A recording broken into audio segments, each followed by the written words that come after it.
Magandang hapon mga idol, mga katongit. Ito na pala yung part 55 ng pagtuturo natin ng tongit. Paki-like and share po. Paki-follow na rin po ako sa Facebook page ko, Henry Miñano Costello. Yun lang po mga idol. Mga idol, ang gagawin natin ngayon, base to sa experience ko noon, no? Napanood ko lang to pero hindi ko siya nakalaro, no? Kung ang laro nyo ngayon, may joker pa rin, no? Ganito, dalawa, no? Tapos, lagi niyang ginagawa, ganyan, mga idol. Dalawa yung joker na nakita nyo sa ibabaw, no? Meron kasing player mga idol na nagka-cut, isa lang, ganito. Ngayon, pagbigay niyan, matik yung isang joker sa kanya, mapupunta, no? Kaya mga idol, ang gagawin nyo, ganito, mga idol, para makaiwas na rin kayo, no? Ganito.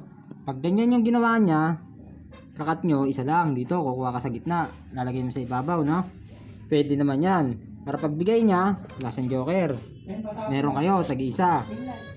Ngayon, mga idol, pag inulit niya pa rin, hindi pa rin siya tumigil mga idol, ang gagawin nyo, alin sa dalawa lang, ganito, ilalagay nyo dito sa ilalim, para parehas yung laban yung tatlo, o hindi nyo na lang lalaruin, aayawan nyo na lang para walang problema.